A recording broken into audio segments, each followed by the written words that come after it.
Hello, my name is Valeria Maya, and I'm a student of the University of Texas, Rio Grande Valley, studying her master's in health science with a concentration in nutrition. And today I want to present to you very important information that will be helpful to you and your family. This great topic is healthy eating and physical activity to prevent obesity. And as I said, my name is Valeria Maya, and I hope this information is found helpful for you. But first of all, why is this topic important? Well, according to the World Health Organization, obesity is considered a complex and chronic disease. Obesity can impact bone health and reproduction, raise the risk of some malignancies, and increase the risk of type 2 diabetes, heart disease, and other conditions. Additionally, being obese influences the ability to move and sleep well. In this chart, what we can see is the tendency of our population here at the US and how obesity has become a problem over the years. We can see on the 2000s how the levels of obesity were somehow slow and below the midpoint. But if we contrast to the last documented date here in the chart, which was 2020, we can see a huge increase in the numbers.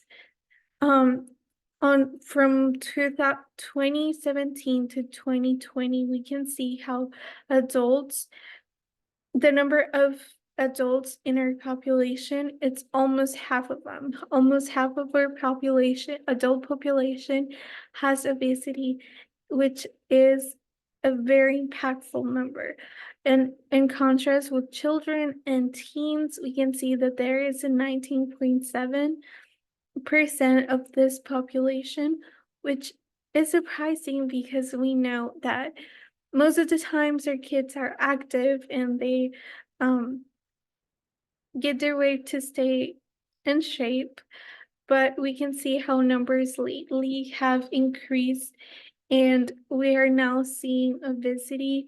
It's a lot more common to see it in children and teens as well, obviously, in our adult population.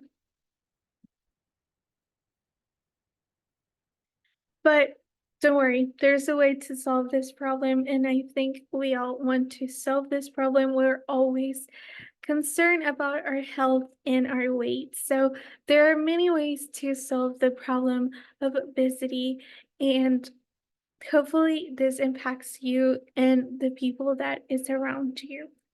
So the American Dietary Guidelines for 2020 through 2025, they post new guidelines every 5 years, provide a great resource and ways not only to prevent obesity, but also the diseases that I have previously stated, such as diabetes and high blood pressure, which are the most common ones, but also to meet the nutrient needs.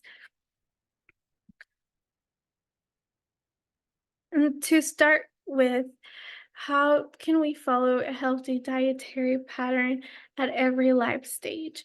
Well, I'm gonna go through it very quick. So, for the first 6 months of life for our babies, it is very encouraged by the dietary guidelines of this years that we feed our babies exclusively with our human milk and continue through the years of life and longer, even if desired. Additionally, it is encouraged to feed infants iron fortified infant formula when this breast milk is not an option. And lastly, provide infants with supplemental vitamin D beginning soon after birth.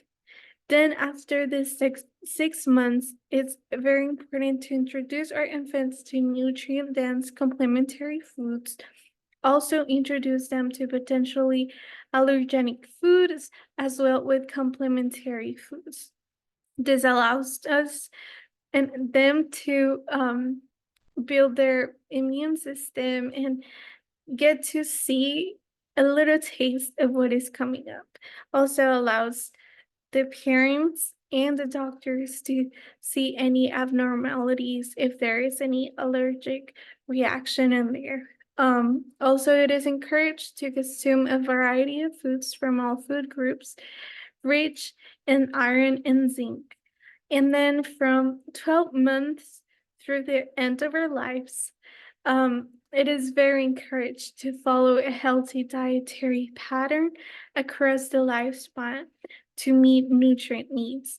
And this is very important to achieve a healthy body weight and reduce the risk of chronic illnesses.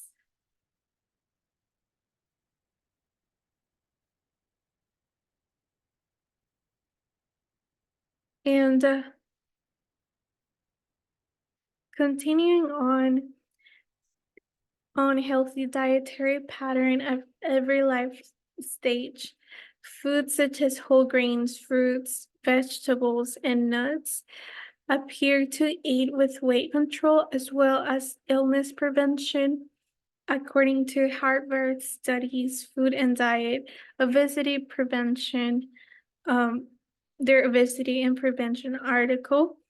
Also, traditional knowledge beliefs that dictate that the easiest way to control weight is simply by eating less and exercise more. I'm pretty sure most of us have heard this or have grown with this belief that, oh, you want to lose weight, just eat less or eat a lot of vegetables and exercise a lot, and you'll be fine. But regardless, there is more behind this. And as calories of it is important to see the calories and where they come from.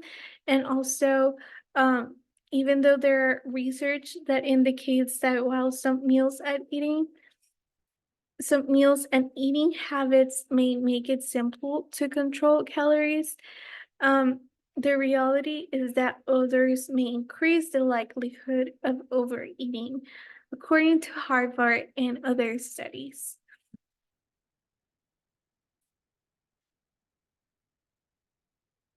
And lastly, talking about healthy dietary patterns, it is important to customize and enjoy nutrient dense foods and beverage choices to reflect personal preferences, cultural traditions, and budgetary considerations. Here in the valley, at least where I'm located at, our region is full of traditions and all of these dishes that are so part of our culture, but it is important to still manage everything that we consume.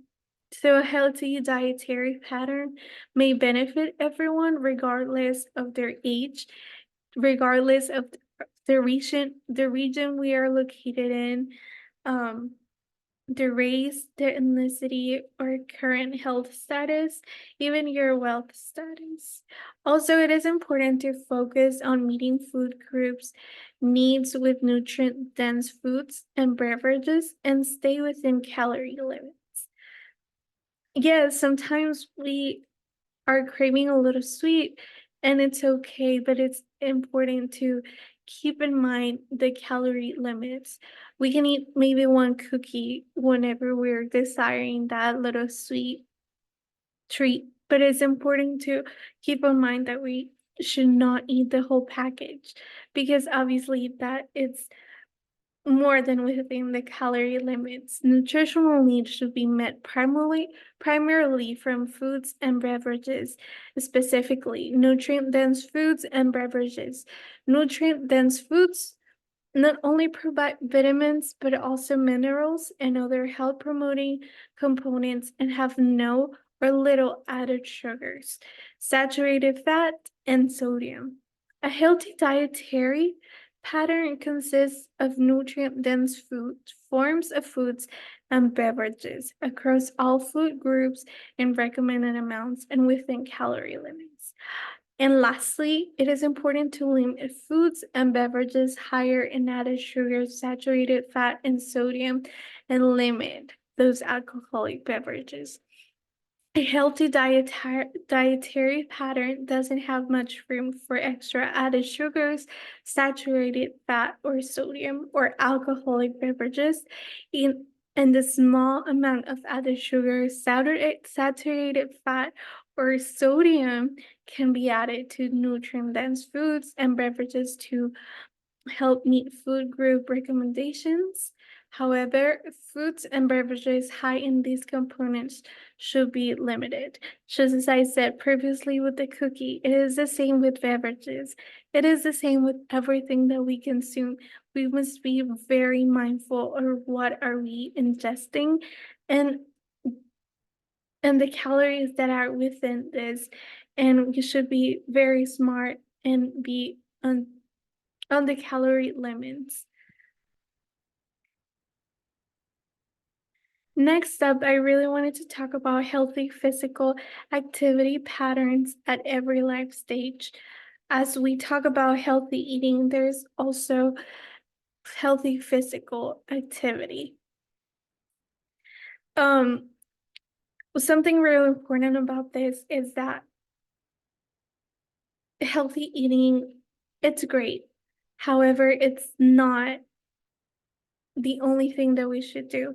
We must also to the healthy eating, add that physical activity that will make everything a lot much better and will allow us to keep our body weight, to reduce our body weight, and to prevent specifically obesity, which is a chronic disease that our population is suffering and we want to stop.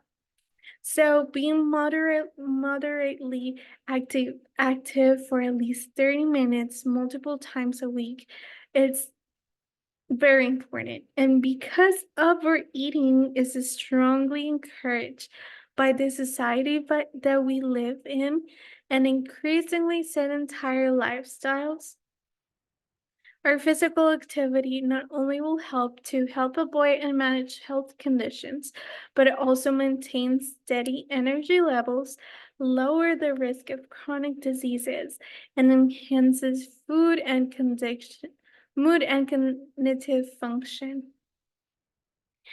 This help physical activity will increase our total energy expenditure, which can also help us stay energy balanced and the most important for some of us, lose weight. As long as we don't eat more, compensate compensate those extra calories that have been burned.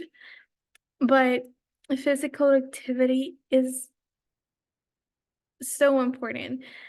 Healthy eating cannot be done alone. It has to be done with physical activity in order to achieve our goals and in order to prevent obesity, not only in us, but in our families.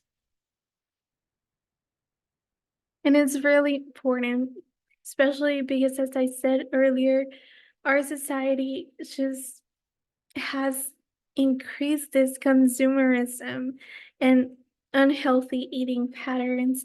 And additionally to that, we are living a more sedentary life where our jobs are mostly sitting down. When we go to school, we're sitting down.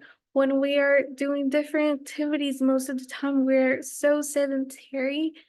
And it is very important to not only reduce, as I said, the amount of food and calories that we are consuming, but also burning those calories that we are consuming. And lastly, I want to say that despite all the health benefits of physical activity, people worldwide are doing less of it at work, at home, and as they travel from place to place. And sadly enough, globally, about 1 in 3 people gets little, if any, physical activity. To so this is very mind blowing, and unfortunately, this is also causing the rising rates of chronic diseases, not only in our society here at the Rio Grande Valley or in the US in general, but also worldwide. Everywhere we're seeing these patterns that are increasing the levels of obesity.